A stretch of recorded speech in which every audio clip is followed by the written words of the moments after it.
सुप्रभात बच्चों आज हम 8वीं कक्षा के पाठ नंबर 1 ध्वनि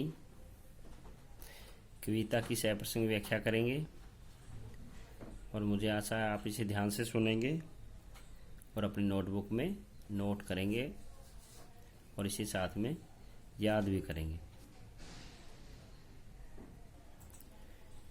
बच्चों, इसका जो पहला पद है वो इस प्रकार है। आपने नोटबुक में ऐसे लिखना जैसे इस नोटबुक में लिखा हुआ है। ऊपर पाठ का नाम, साथ में आप कवि का नाम भी लिख सकते हो।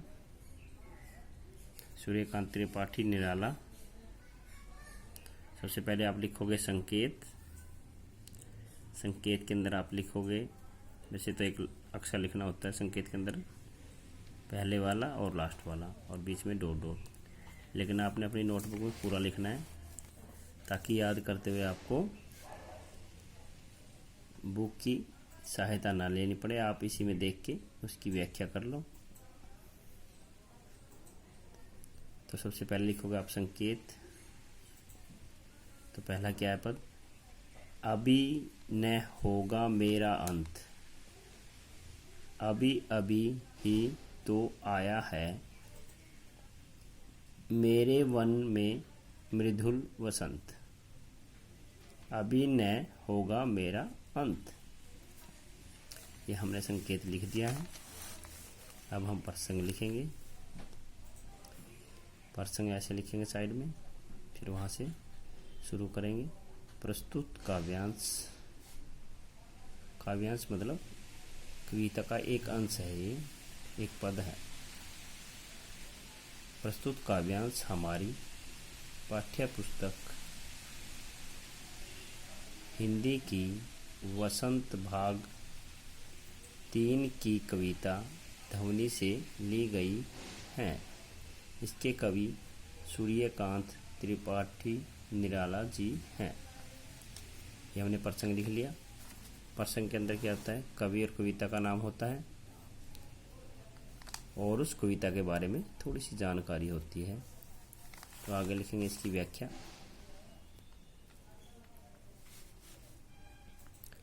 व्याख्या के अंदर क्या करेंगे हम? व्याख्या। कवि यह कह रहा है कि उसके जीवन का अंत अभी नहीं होगा। क्या कह रहा है? कि उसके जीवन अभी नहीं होगा। कवि कह रहा है कि उसके जीवन का अंत अभी नहीं होगा क्योंकि उसके जीवन में अभी अभी कोमल वसंत आया है, अर्थात खुशियाँ आई हैं। तो प्यारे बच्चों, इसका अगला पद है पद नंबर 2।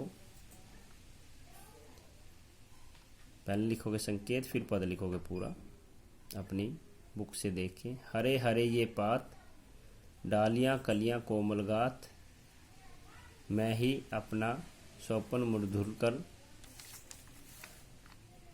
करूँगा निंद्रित कलियों पर, जगह एक प्रत्युष मनोहर। प्यारे बच्चों, सबसे पहले हम इसका प्रसंग लिखेंगे। प्रसंग। प्रस्तुत काव्यांश हमारी पाठ्य पुस्तक हिंदी की वसंत भाग 3 की कविता ध्वनि से ली गई हैं। इसके कवि सूर्यकांत त्रिपाठी निराला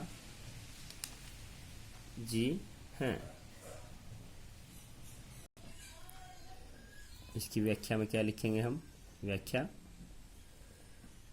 कवि यह कह रहा है कि कोमल हाथों को अलसाई हुई कलियों पर फेरकर उन्हें नई सुबह आने की सूचना देगा और उन्हें नींद से जगाना चाहता है।